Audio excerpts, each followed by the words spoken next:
ৰাম নাৰায়ণ ৰাম। আজিৰ এই পৰিৱৰ্তিত সমাজত মানুহে পাহৰি গৈছে যে এই পৃথিৱীত তেওঁৰ নিজৰ একো নাই। আজিকালি যি সকলো ধৰ্ম জাতি উচ্চ নীচৰ কথা কোজল, এই সকলোবোৰ কি প্ৰকৃতিজয়ে সৃষ্টি কৰিছে?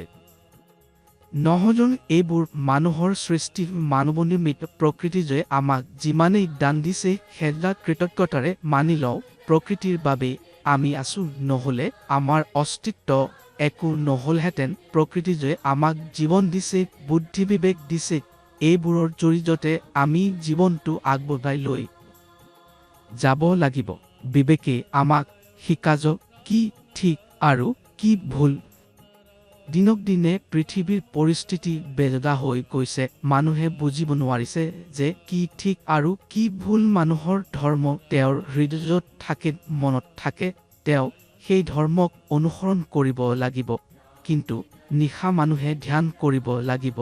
যেতিয়া মানুহে খাব খায়, শুব যায়, তেতিয়া তেওঁৰ বিচনাতে বহি ধ্যান কৰা উচিত। ধ্যানো এটা প্ৰকাৰৰ পূজাহে। যদি কোনো ছাত্ৰ ছাত্ৰী 1 ঘণ্টা ধ্যান কৰাৰ পিছত 1 ঘণ্টা পঢ়ে, তেন্তে সি 100 বছৰৰ পঢ়াৰ সমান জ্ঞান লাভ কৰিবই। আৰু সেই পঢ়া কেতিয়াও নাপাহৰে। যিকোনো ব্যক্তি ধ্যান কৰে, তেওঁ জীৱনৰ সকলো বাধা পাৰ কৰাৰ ক্ষমতা লাভ কৰে, নিজকে সবল কৰে। প্ৰকৃতিৰ সংবিধানো, প্ৰকৃতিৰ চিন্তা, প্ৰকৃতিৰ শিক্ষা, প্ৰকৃতিৰ আধাৰ, এইবোৰ সকলোৰে কোনো মানুহে কোনো ধৰ্মলৈ জন্ম নলয়। সকলো মানুহে আকাশৰ ধৰ্মলৈ জন্ম লয়। বিবেকে আমাৰ ঈশ্বৰ। তেন্তে পৃথক ধৰ্মৰ প্ৰয়োজন কি?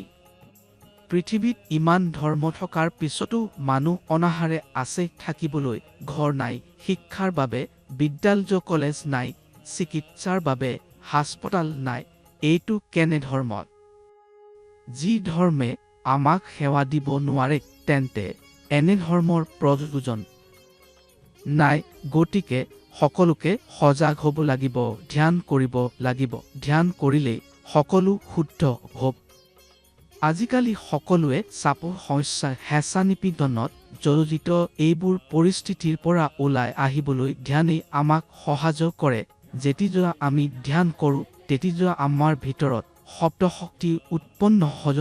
সেইটো হৈছে বিবেক, যি আমাক শিকাজ কি ঠিক আৰু কি ভুল। ধ্যানৰ জৰিয়তে আমি নতুন শক্তি, তেজ, বুদ্ধি আদি লাভ কৰোঁ, যিজনে আমাক উদ্বেগমুক্ত জীৱন দিজলে আৰু আমাৰ জীৱনৰ লক্ষ্য স্থিৰ কৰে। এই শক্তিৰ জৰিয়তে আমি আমাৰ জীৱনৰ লক্ষ্য দেখি পাওঁ। কিয়নো আমি এতিয়া নিজৰ বিবেকৰ কথা শুনিবলৈ আৰু মানিবলৈ আৰম্ভ কৰোঁ। আজিৰ সমাজত আমি সকলো বিভ্ৰান্ত। আমি ক'ৰ পৰা আহিলোঁ, ক'লৈ যাব, জীৱনত কি কৰিব লাগিব, জীৱনৰ উদ্দেশ্য কি, এইবোৰ কথা আমি পাহৰি গৈছোঁ। আমি নিজৰ ওপৰত কেন্দ্ৰিত হ'ব নোৱাৰিছোঁ। আমি ঠিক কৰিব নোৱাৰিছোঁ যে জীৱনত আমি কি কৰিব লাগিব। গতিকে সকলো অসাৰ কথাবোৰ এৰি মাথো নিজৰ বিবেকৰ কথা শুনক আৰু ধ্যান কৰক। আমাৰ মহাগুৰুজীয়ে দিজয়া 20 মন্ত্ৰ ৰাম নাৰায়ণ ৰাম সকলোকে জীৱন দিজয়ে। যিমানেই আমি এই মন্ত্ৰ জপ কৰোঁ, তেনেতে আমাৰ ভিতৰুৱা বিবেক জাগ্ৰত হয়। এই 20 মন্ত্ৰক নিজৰ জীৱনলৈ গ্ৰহণ কৰক আৰু চমৎকাৰ দেখক। নিজৰ মন জাগ্ৰত কৰক আৰু শক্তি লাভ কৰক।